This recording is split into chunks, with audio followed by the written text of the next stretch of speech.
Vous écoutez Réseau Santé, votre podcast des médecines complémentaires. Voici votre animatrice, Marie-Lise Pelletier. Bienvenue, chers auditeurs, à Réseau Santé. Aujourd'hui, en entrevue, j'aurai le privilège de m'entretenir avec mon nouvel ami. Je dis nouvel ami parce que je ne le connaissais même pas, voilà une demi-heure. Benoît Cormier. Imaginez que c'est la première fois que je le rencontre, puis je vais le découvrir avec vous aujourd'hui en entrevue. Je vous explique. Je suis nouvellement déménagée dans un endroit magnifique avec un boisé que je découvre, que je m'émerveille. Je suis une passionnée de la nature. Puis je vous l'ai déjà mentionné, chers auditeurs, que ça ne me prend pas grand-chose pour me craquer. Donc, quand je suis arrivée ici, j'ai commencé à étudier le bois, les champignons, la végétation, parce que c'est vraiment beau. Puis je me suis inscrite dans des groupes Facebook, même dans des groupes d'élevage de poules. Ben oui, je veux des poules. On sait bien, on est tous partis là-dessus. L'environnement, faire tes légumes, avoir tes œufs, on y fout un peu. Puis dans cet engouement-là, j'ai tombé par hasard sur Benoît. Puis j'ai tout de suite, je vous le dis tout de suite, adoré, je dois le dire, le personnage. J'ai tombé par hasard, je vous le dis tout de suite, sur le personnage et vraiment, j'avais le goût de vous faire découvrir en même temps que moi. Fait que je vous le dis tout de suite. Bonjour, Benoît Cormier. Il essaie de pas rire, il est crampé bien raide. Bonjour, Benoît. Ben raide crampé. Bonjour, Québec.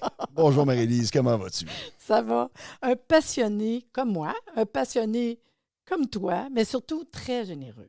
Moi, je te trouve généreux. Puis je vous le dis, là, je le dis à tout le monde, là, les auditeurs, j'écoute une vidéo, puis je suis dedans, puis je l'écoute. Puis oui, il y a un petit côté cru, je vais le dire. Ça se peut qu'on ait un peu de cru, on va vérifier ça aujourd'hui. Mais j'aime ça. Tu sais, du bon pain, là.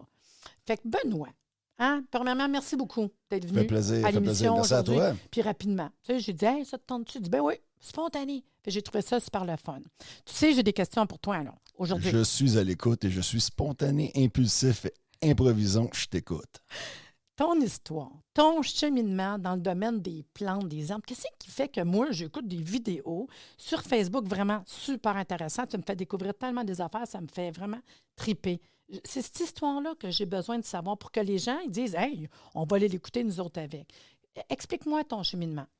Quand même assez simple. Mon père, il avait commencé par acheter un chalet. Fait que quand je suis né, j'avais accès à 100 acres de terrain à Sainte-Marguerite du Lac-Masson. En fait, on était sur le lac Grenier. Puis, ben, ça n'a pas pris de temps que ma mère, elle me cherchait, puis elle me trouvait où? Avec les couleuvres, avec les crapauds, avec les grenouilles, avec les insectes, puis elle me ramassait dans le champ de bleuets. Fait que les fraises, les bleuets, les couleuvres, toutes ces affaires-là, je tripais. Puis, éventuellement, qu'est-ce qui est arrivé? C'est que je me suis rendu compte, quand j'étais jeune, la première chose que je voulais être, c'était un animal. Fait que, ou bien un poisson quand j'étais dans l'eau, je voulais bouger comme un poisson, je voulais grimper comme un écureuil, je voulais courir comme un lièvre, je voulais être un loup, je voulais avoir ma meute. Finalement, de fil en aiguille, ben, j'ai tout le temps été attiré vers le bois. J'ai tout le temps été attiré vers la nature. Puis, ça m'a comme un peu éduqué, si je peux dire, à me diriger toujours, peu importe ce que je fais, d'être dans la nature. Puis le plus sauvage possible, le mieux que c'est. Vous en parlerez à mon père, lui, il capotait un peu. Grimper dans le top d'un arbre, c'est pas son affaire. Puis passer par-dessus la clôture pour aller à côté du précipice sur le bord de la chute, ben ça non plus, il tripait pas. Lui, il était plus d'un paramètre. Puis éventuellement, ben, toute chose change. Fait que, mais moi, dans ma vie, ça a tout le temps été ça. Puis de fil en aiguille, peu importe ce que je faisais, comme je t'ai dit tantôt, moi, j'avais fait des films de ski, on était dans le grand air, on était dans la nature. Éventuellement, j'étais tout le temps dans le bois chez nous. J'ai eu la chance d'habiter à Ville-Lorraine. Mon père il a vendu son chalet à Sainte-Marguerite. Puis je trouvais que c'est une erreur. Mais bon, lui, il avait ses choses à faire. Il avait ses enfants. Il avait sa business à Montréal. Dans le temps, éventuellement à Laval. Puis il aimait beaucoup l'environnement. Puis il tenait à ce que ses enfants aient accès au monde naturel. Ça par exemple, moi, je suis d'accord, ça me l'air. Ouais, ben moi aussi. Je pense qu'en fait, on vient de la nature, puis j'ai tout le temps eu ça en moi. J'ai pas besoin de me vanter d'aimer la nature. Pour moi, la nature m'aimait. Fait que moi, je l'aimais. Puis je m'en inspirais. Je trouvais que c'est tout le temps un des meilleurs instructeurs, si on peut dire. Puis qu'est-ce que j'aime dans la nature, c'est l'idée de liberté, qu'il n'y a pas de règles.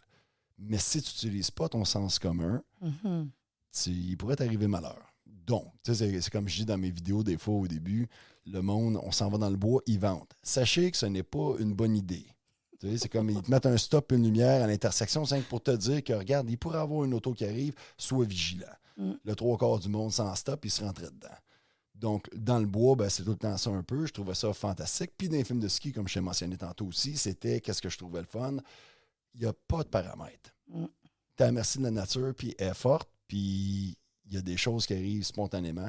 Puis éventuellement, ben, c'est ça, de fil en aiguille, je me suis dit, ben il faut que j'apprenne qu'est-ce qu'il y a dans le bois. Puis de m'amener, ben, c'était les arbres. Moi, j'aimais beaucoup grimper dans les arbres. Fait qu'au début, c'était Ninja Ben. Puis après ça, ben, j'aimais beaucoup les arts martiaux. Et puis moi, j'aimais être dans le bois. Fait que je voulais être comme un ninja. Un ninja, ça fait quoi? Ça pitche un grappin dans un arbre, puis ça grimpe l'arbre. Puis j'avais un grand pin à côté de chez moi. Puis je grimpais dedans à chaque jour quand j'étais jeune. Fait que j'avais une relation intime avec un arbre. Puis c'était aussi bizarre que c'était, je l'assumais. Puis j'avais ça derrière chez moi. Puis pas trop loin, ben, j'avais la forêt de Lorraine, qui est un écosystème qui est quand même assez particulier. Il y a plein de champignons, il y a des ravins là-dedans. Tu avais un beau ruisseau, maintenant ils l'ont tous scrappé pour des raisons de sécurité, mais ça, c'est un autre sujet. Et finalement, ben, une année rendue pas mal plus tard, quand j'ai fini les films de ski, je me suis dit, écoute, tu fais des films, tu trouves le monde un peu imbécile par rapport à leur approche, par rapport à l'environnement.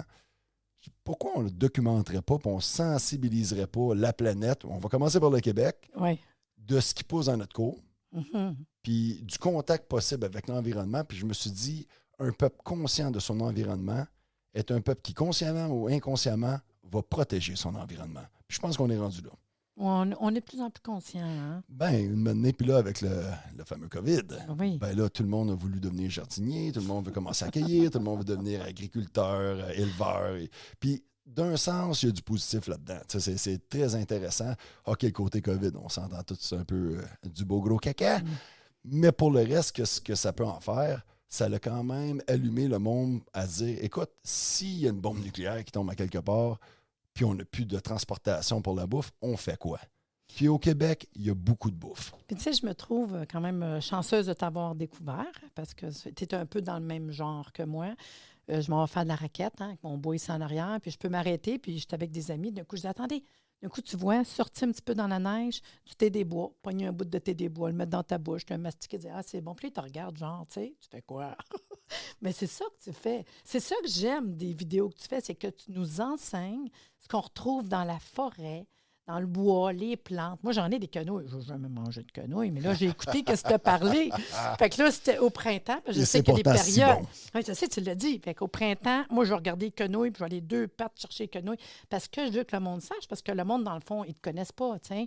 Puis il y en a il y en a que non. Moi, je veux que le monde te connaisse, Benoît Cormier, puis qu'ils aillent voir tes vidéos, puis qu'ils aillent voir ce que je vous parle. Parce que c'est ce que tu fais. Toi, tu es capable de nous amener dans le bois, prendre les plantes, dire voici, on va faire de la farine d'écorce de telle sorte de bois. Je dis, bon, qu'est-ce que c'est ça? De la farine. C'est vrai, c'est ce que tu nous fais. Oui, absolument. Ben, en fait, c'est un peu comme moi quand j'ai commencé à apprendre. Pour moi, tu sais, j'avais appris les arbres. Je trouvais ça intéressant. J'aimais grimper dans les arbres. Je trouvais ça le fun. Éventuellement, de fil en aiguille, je regardais toutes les plantes. Puis, sans les connaître, je les connaissais un peu, mais je ne connaissais pas leur nom. Je me doutais pas qu'elle se mangeait.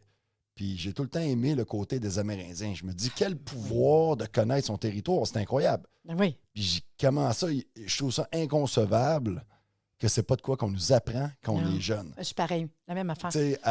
Puis depuis que j'ai l'âge de 15-20 ans que je vais apprendre des plantes, là. Puis c'est seulement rendu vers 30-32 ans qu'une année, j'étais comme au pied du mur, fallait que je me trouve de quoi faire. Là. Puis je me suis dit, conscientiser le peuple de qu'est-ce qui. Ben, j'ai le peupe qui pollue. Ils me font chier, excusez-moi. Mais je trouve que c'est un peu inconcevable. On est pas mal le seul animal dans le règne animal. Puis tu sais, moi, je regarde l'environnement. Là. J'ai tout le temps été un amant de la nature, puis je suis un élève de mère planète. Planète Terre. Je trouve qu'il y a beaucoup à comprendre et à apprendre. Puis c'est l'idée, en fait, c'est de suivre le courant de la nature, pas d'y aller contre le courant de la nature. Donc, apprendre une plante, puis de montrer ça à un enfant, c'est quand même merveilleux. J'ai fait avec ma nièce, puis la petite Victoria voulait être une Tarzan. Elle disait à son papa, moi, je suis une Tarzan. Puis comme tu vois dans mes vidéos, j'ai commencé à créer un Inuk four, que c'est se faire de la bouffe sur de la roche. Comme un Inuk Choc, mais c'est un four, mesdames et messieurs. Puis un steak cuit sur la roche, OK, je comprends que tout le monde fait ça sur la braise, mais sur la roche, c'est quand même pas pire. Fait que là, la petite, elle a vu ça, puis elle a trippé. Puis du même côté que je suis un gars qui est très aventurier, j'ai toujours été attiré vers la forêt, et précisément vers les chutes. Je me suis trouvé un endroit incroyable, au Québec, un vrai paradis. Je me suis fait un Inuk four là. Moi et mes amis, on va là, on trippe, on a du plaisir, on profite des éléments, mais en même temps, c'est un peu comme un feu. Un enfant est attiré vers le feu, il va se brûler une fois, il va comprendre. l'eau, c'est dangereux, je comprends. Puis il y a beaucoup de monde qui a peur. Moi, je suis pas quelqu'un qui a très peur. Puis j'y vais avec le sens commun des choses. Donc, d'amener un enfant à pouvoir se baigner dans une rapide, évidemment, pas les chutes Niagara, on s'entend, mais juste d'avoir le contact. Puis moi, ça a fait de quoi pour moi quand j'étais jeune? Fait que je sais que ça a fait de quoi aussi pour d'autres. Puis combien d'enfants qu'on leur a montré en nager dans une rivière? Moi, je pense à mon ami Pierre, il y a 2 jumelles, puis il est venu avec Zimena. C'est une petite fille arabe qui n'avait jamais vu ça, une rivière de même. T'sais, elle était habituée à une piscine avec du chlore, puis bon sang qu'elle avait peur. Mais le fait qu'on soit ensemble, on était, écoutez, imaginez ça, un bain de 4 pieds de creux, 3 pieds de large, 7 pieds de long, qui mène à une petite chute d'environ 10 pieds sur une espèce de gazon aquatique qui mène d'un bouillon en bas, pas trop dangereux. Donc là, il voit ça, puis il trippe. Puis en même temps, ben, qu'est-ce qui est le fun? C'est que là, tu t'en vas à côté de ça, puis il y a une plante. Puis cette plante-là, elle donne un fruit. Ah, c'est un amélanchier. Ça ressemble à un bleuet. Ben, ça goûte pas mal comme un bleuet, mais c'est pas un bleuet. Puis en plus, c'est bon pour la santé, puis c'est sauvage. Donc les enfants, ils ont un émerveillement que moi, m'a tout le temps fasciné, puis j'ai toujours gardé ce côté-là. C'est cute, hein? Je vous dis, hein, les auditeurs, sachez que Benoît, quand il part, il n'arrêterait pas. Mais c'est le fun d'écouter, par exemple, parce qu'on a l'image. Je trouve ça super le fun. Fait que dans le fond, toi, ce que tu fais beaucoup présentement depuis longtemps, même, tant qu'à moi, c'est des vidéos, puis tu amènes le monde avec toi. Venez-vous-en, mesdames, messieurs. Là. On s'en va dans le bois, tu leur montres hein, les fruits, les plantes, les arbres. Puis tu me dis que ça a commencé il y a une couple d'années, là, que tu as dit, j'ai besoin de montrer ça au monde. Tu nous enseignes, en fait, la terre, le bois, comment survivre. Hein? C'est quasiment du survivalisme. Là. Ben, une portion de survivalisme. Ah oui? En fait, du mieux que je peux, du peu que je connais. J'apprends chaque jour, puis j'ai pas fini, puis je trouve ça le fun. Puis c'est d'être capable de montrer, ne serait-ce que sur un terrain, aux gens, de sors chez vous. Puis en même temps, c'est de les encourager à ne pas mettre de fongicides, de pesticides. Puis excusez mon langage encore, je ne vais pas sacrer, mais je veux dire, gang d'attarder. Je veux dire, il faut tout simplement prendre un recul et dire, est-ce que c'est fonctionnel? Une monoculture, c'est pas fonctionnel, tout le monde le sait. Comment ça que tu as des vers blancs sur ton gazon? Est-ce que ça se pourrait, je dis ça de même, si tu laissais l'oxalide, le trèfle, le pissenlit, le plantain, l'achillée, toutes ces plantes-là pousser naturellement, est-ce que ça se pourrait que dans cette excusez-moi, pardon, dans cette biodiversité-là, je vais l'avoir. C'est bon. Mais est-ce que c'est possible que dans ce tout-là, ça se pourrait qu'il y ait de quoi qui bouffe tes vers blancs et tu n'en aurais pas? Mais évidemment, on s'est habitué d'une façon cadrée à avoir un beau gazon vert. Puis moi, chez nous, c'était drôle. Mon père était avocat, on était à Ville-Lorraine, puis belle grosse maison, le gazon, ça avait de l'air un peu, excusez-moi, le langage de la chienne à Jacques. Mais cependant, mon père était bien content quand j'arrivais avec un cul de poule, que j'avais été chercher plein de trèfles, de pissenlits, des fleurs sauvages, des violettes odorantes, puis du thé des bois, justement, des feux. Puis tu sais, que ça soit des drinks, que ça soit en salade, que ça soit comme aromate, ou comme plat d'accompagnement. Bon. Il y a tellement de possibilités, puis il y a tellement de goûts qu'on n'a pas appris. Puis que on ne parlait pas de santé, là. Mais au niveau santé, c'est fou, là, tout ce qu'on peut aller chercher. Je trouve qu'il y a une corrélation quand même assez évidente de te pencher pour ramasser de quoi qui est vivant. Puis une salade, ça prend pas grand temps, là. Je pense que c'est 48 heures, puis les micronutriments, il n'y en a plus. Tu as des macronutriments. Donc, lipides, glucides, puis c'est quoi, protides. Mais tout ce qui est vitamines, des minéraux, des acides gras, des acides aminés, des polyphénols, des terpènes, des triterpènes, toutes ces choses-là, ces groupes-là, on a une déficience là-dedans aujourd'hui. Donc, très possiblement, il y a de quoi qu'on ne fait pas comme du monde. C'est bien beau l'agriculture, puis c'est comme la médecine moderne, c'est merveilleux la médecine moderne, c'est incroyable. Puis, cependant, il y a des manques, tant qu'à moi, ça devrait être jumelé à la médecine holistique. Puis ça, c'est moi, je veux dire, je te dis pas que j'ai raison, mais quand on fait le sens commun des choses, ça revient aussi à aller cueillir ton pissenlit, qu'il y a plein de micronutriments que tu vas prendre de la terre à ton assiette. Puis tu sais, on ne contrôle pas qu'est-ce que le corps fait avec les aliments. Non. Cependant, on contrôle ce qu'on met dans notre corps. Puis moi, je vois ça comme de l'essence. De l'essence qui nourrit les différents systèmes. Puis rendu là, ça vient un peu plus profond. C'est que là, ton mode de vie, il change un peu à devenir cueilleur. Tu n'es pas obligé de partir pendant 4 heures. Non. Tu prends une demi-heure. Puis des fois, c'est un peu de préparation de faire ça avec les kids. C'est tellement fun. Moi, je pars dans mon bois, là. Puis à un moment donné, je dis, ah non, regarde, champignons. me suis trouvé un champignon, je l'ai amené. Je vais chercher. J'ai des fleurs. Ça se mange. C'est comestible. Le monde ne pense pas que des fleurs. Mais pour vrai, c'est fou, là. Puis surtout, tu regardes, ça se vend. Hein? On peut maintenant acheter des petites places qui ont fait pousser des fleurs, dans un petit pot super cher. Puis t'en as chez vous. C'est parce que le monde ne le savent pas. Ah, puis en plus, ton assiette est belle. Oui. Elle est belle, puis elle goûte bonne. Couleur, odeur, saveur. Puis c'est beau. Oui. Puis tu l'as cueilli. C'est le fun. Je veux savoir, dans tout ça, là, dans ce qu'on parle, c'est quand est-ce que tu t'es senti, c'est ton X? C'est quand est-ce que tu te dis, ah ouais, moi, c'est ça qui me parle? Je dirais pas mal 2015. Au début, je voulais faire des vidéos d'aventure. OK. Puis je me suis dit, il faut que j'apprenne des plantes. Puis j'aurais pu aller connecter avec des gens qui les connaissaient, mais c'était de quoi que moi, ça me tentait de faire. Je voulais quelqu'un, idéalement mon petit frère Daniel, devant la caméra, qui est un autre genre de un personnage assez sympathique. Puis des fois, vous le voyez dans mes vidéos. Puis une année, ben, la disponibilité n'est pas là. Lui, il y a d'autres. Tu sais, c'est un prof d'école, puis c'est un prof de trapèze, puis il a sa vie, il a ses enfants, sa réalité. Donc, je suis quand même pas pire pour faire toutes mes affaires tout seul. Puis de fil en aiguille, une année, j'ai commencé à faire plus style aventure. Puis là, je disais, hey, man, il faut que. Tu sais, c'est beau montrer une carte postale comme je t'ai montré. Je peux t'amener là, mais d'être capable d'amener quelqu'un dans la carte postale, puis en plus de lui montrer de quoi cette carte postale-là est constituée de, c'est merveilleux. Donc, j'ai commencé à faire ça, puis de m'amener moins de montage vidéo et plus de l'information, de l'éducation. Mais t'es beaucoup dans le live avec ces là. Oui, bien, c'est plus ou moins, mais oui. Tu sais, je fais une vidéo comme hier, j'en ai fait un. J'ai parlé du polypore du bouleau. Je l'ai étudié, c'est un champignon, un des premiers champignons que j'ai étudié en 2015. Puis j'ai trouvé ça fascinant. J'avais étudié des lignes directrices, puis éventuellement un peu plus. Puis le monde, il capote, il tripe sur ma mémoire. Même mon frère Dan, qui est un grand cerveau, je le considère pas mal plus intelligent que moi. Lui, il me dit, ben là, écoute, j'aime bien des affaires, Ben, mais il dit, de me souvenir de ça, ben peut-être que par ma passion, je me souviens d'un petit peu à la fois. Puis c'est ça que je dis aux gens, il y en a beaucoup qui font un peu comme moi au début. Ça semble beaucoup, toutes les plantes, tous les champignons, les arbres. Il y a beaucoup de choses à savoir. Une plante à la fois, une racine à la fois, une ressource à la fois. Puis ça prend pas de temps que tu te ramasses que tu en connais une dizaine. Ben oui, puis toi, mettons, t'en fais plein. Moi, j'en reviens pas, t'en fais quand même beaucoup.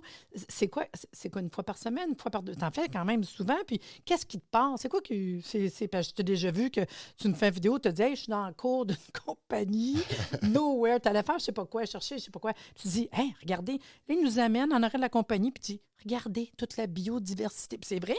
C'est vrai, c'est cute parce qu'on ne regarde pas des fois, là, tu sais. J'aime le côté spontané, puis c'est une fois que tu as cette connaissance-là, elle te suit pour tout le temps. Elle est toujours valable.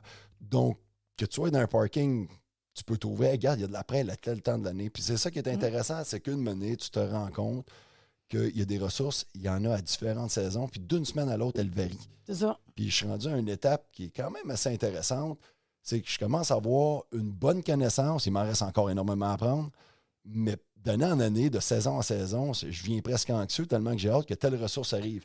Puis une année, puis qu'est-ce qui est le fun, c'est que des fois, tu développes d'autres capacités à trouver dans la même ressource autre chose. Donc, tu approfondis ta connaissance un peu. Puis je trouve ça intéressant. Puis qu'est-ce qui est le fun, c'est que maintenant, je donne des formations. J'aurais pu en donner là, 5 ans, mais je veux que le monde en ait pour leur argent. Puis si tu viens avec moi, je veux que mon information soit juste. C'est quand même une responsabilité morale.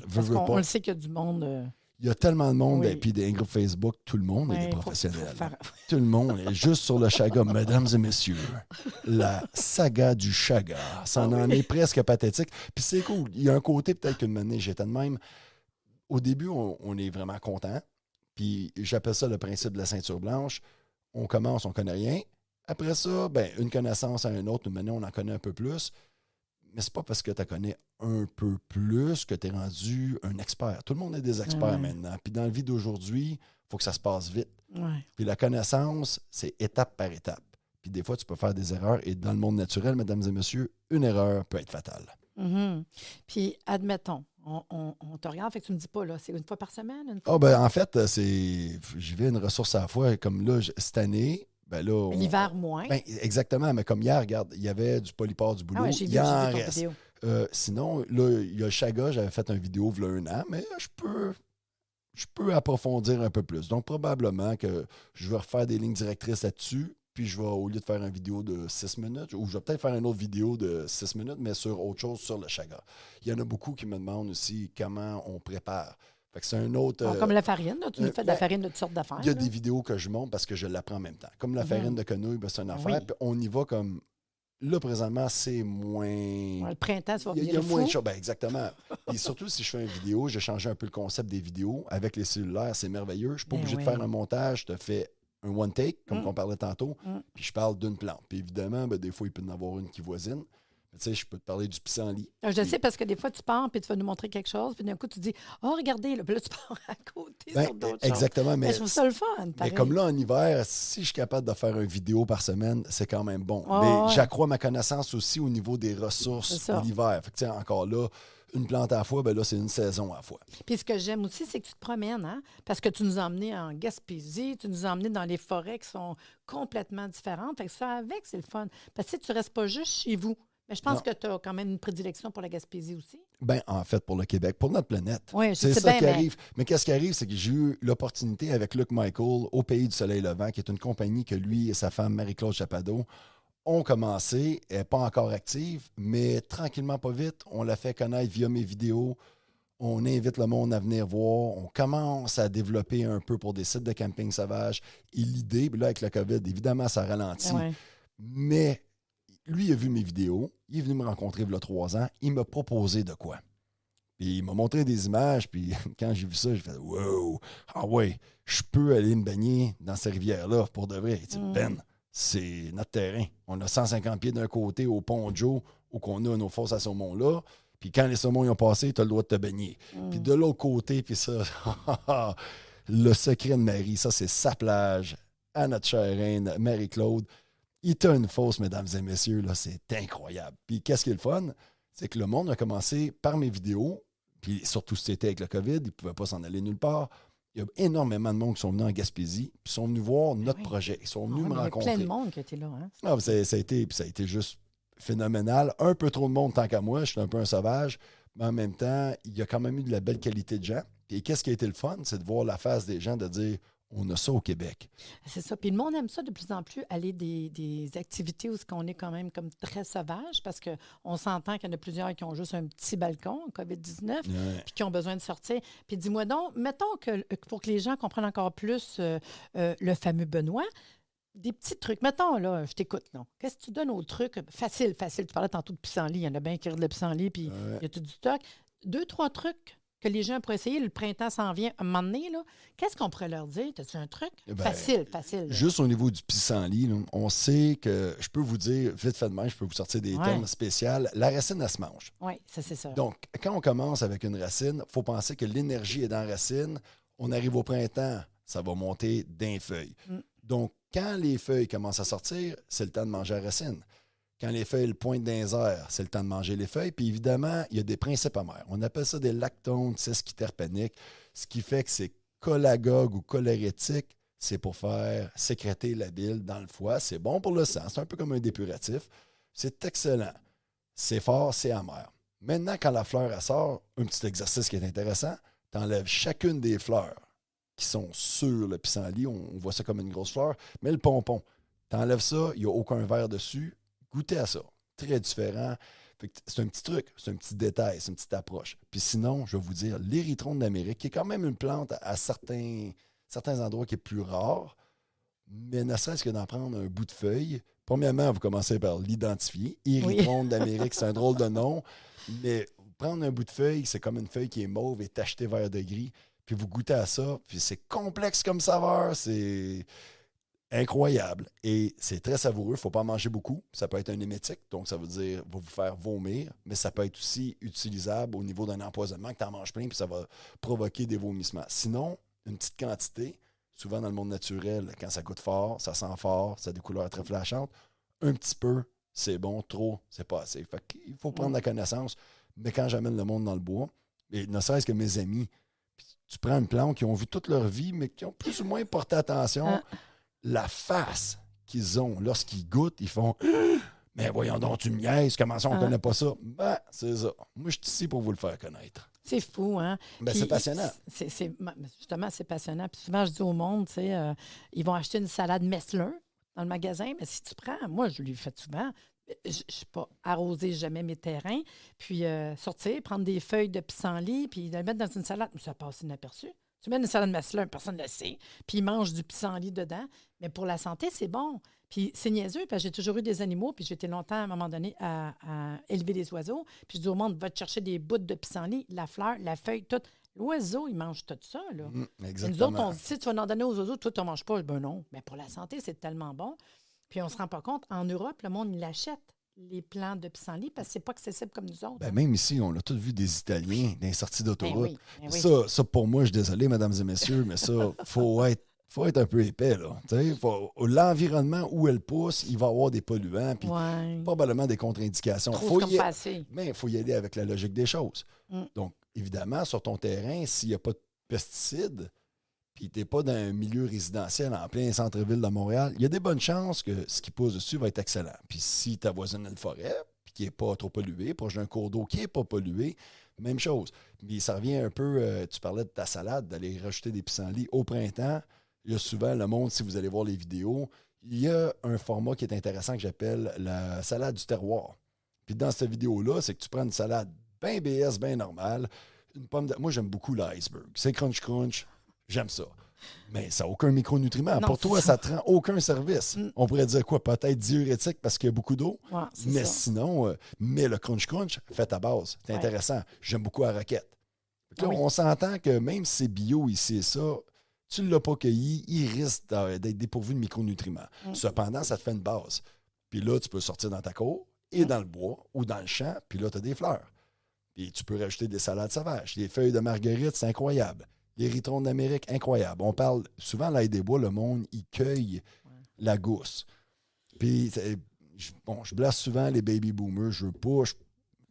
Prenez-le pas personnel. C'est que dans la plupart des cas, c'est souvent les baby boomers qui ont appris ça parce que dans leur temps, il y avait beaucoup de ressources.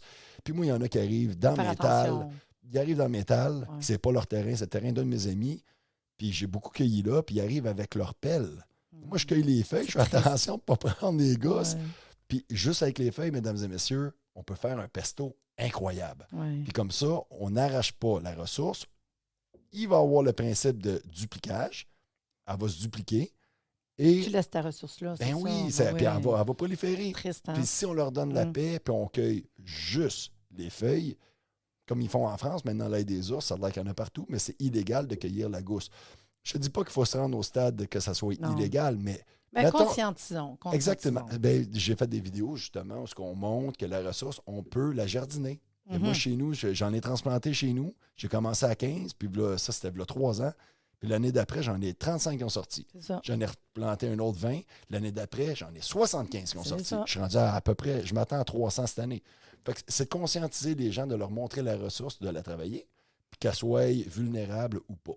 Imaginez, là, on a passé au travers de notre demi-heure en jasant comme ça, puis on s'est entendu qu'on parlerait longtemps comme ça, moi et Benoît, pour vous autres, les auditeurs. En tout cas, merci beaucoup, Benoît, d'être venu à notre émission, nous parler de toutes tes connaissances.